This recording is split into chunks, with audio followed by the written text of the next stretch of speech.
Oke, kita akan bahas organisasi. Apakah organisasi?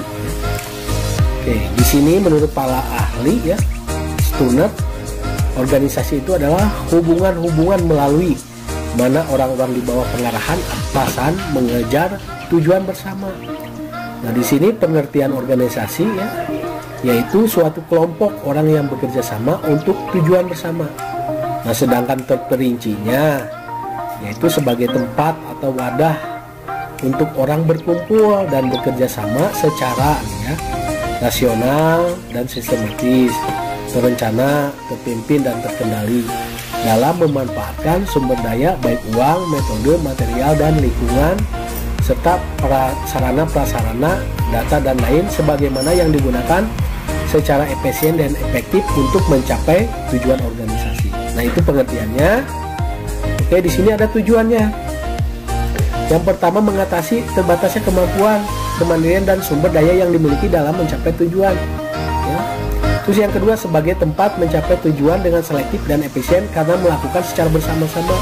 Karena organisasi itu tersebut ya, dalam hal ini tempat berkumpulnya orang-orang ya, ditempatkan dalam suatu organisasi tersebut. Jadi pemikirannya sangat banyak. Terus yang ketiga, sebagai tempat mendapatkan jabatan dan pembagian kerja. Nah, dalam organisasi itu ada ketua, ada wakil, sekretaris, bendahara, sampai pada bidang-bidangnya. Yang keempat, sebagai tempat mengelola dalam lingkungan bersama-sama. Ya. Terus yang kelima, sebagai tempat mendapatkan penghargaan. Ya, kalau organisasinya bagus, ya insya Allah akan mendapatkan penghargaan dari orang-orang sekitar maupun lembaga. Terus yang keenam, sebagai tempat dalam mendapatkan kekuasaan dan pengawasan. Nah, di sini ketua mempunyai kekuasaan, sekretaris, bendahara. Ya. Terus yang ketujuh, sebagai tempat mendapat pergaulan dan memanfaatkan waktu luang. Tentunya organisasi itu semuanya baik, ya. Gitu. Nah, jadi kalian pilih-pilih organisasi yang baik, yang bisa bergaul, ya, pergaulan ke hal yang positif, nah, dan memberikan waktu luang. Oke, ciri-ciri organisasi ya, adanya kumpulan manusia, jadi tidak sendiri ya. Misalkan di dalam contoh di dalam kelas 7E ya, itu kan banyak, ada 32 siswa. Terus mempunyai tujuan bersama ya, mempunyai tujuan bersama ya, misalkan di dalam kelas 7E itu kelas ini mau apa, seperti apa ya? Oh, kelas ini mau bersih, berarti tujuannya bersama. Nah, bagaimana supaya tercipta kelas yang bersih? Adanya kerjasama ya. Selanjutnya tentunya ada aturan-aturan, dan yang terakhir adanya pembagian tugas ya. Misalkan dalam kelas 7E itu ini contoh ya, ada ketuanya, ada wakilnya, ada bendahara, sekretaris. Nah, itu mempunyai tugas masing-masing. Itulah ciri-ciri organisasi.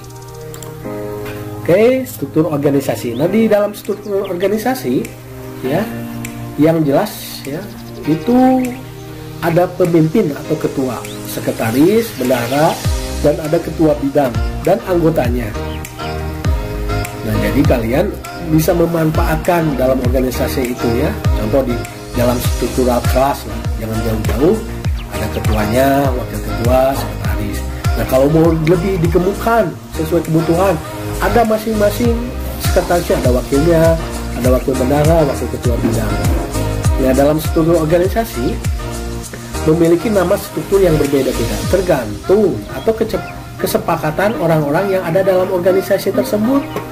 Misalkan di dalam kelas 7E lagi nih ya, contoh ya, itu sesuai kebutuhan, jangan sampai bidang yang tidak dibutuhkan dicantumkan, contoh bidang transportasi ya. Oke, manfaat organisasi ya. Yang pertama, tercapainya sebuah tujuan. Yang kedua, melatih mental bicara di depan publik atau di depan temannya. Jadi dilatih ya, cara berbicara yang baik. Terus mudah memecahkan masalah, melatih leadership atau kepemimpinan, memperluas pergaulan. Terus kuat dalam menghadapi tekanan.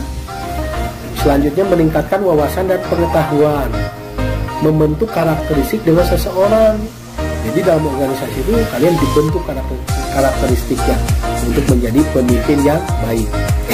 Selanjutnya mampu dalam mengatur waktu dengan baik. Dan yang terakhir sebagai ajar dalam pembelajaran kerja yang sebenarnya. Ya, jadi kalian memanfaatkan organisasi tersebut, idenya manfaatkan, kreativitasnya manfaatkan.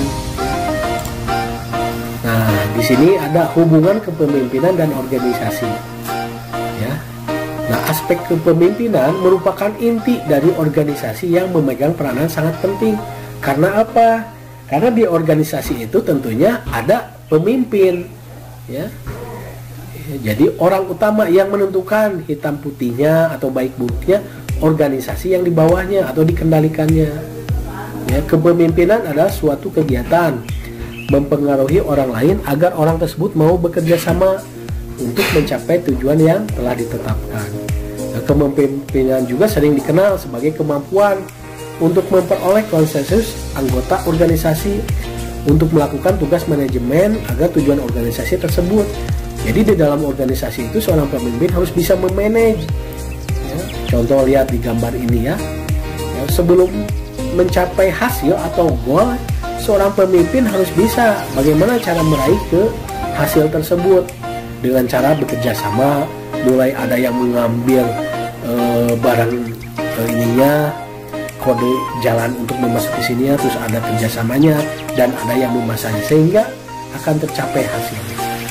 Baik, itu merupakan materi dari Bapak.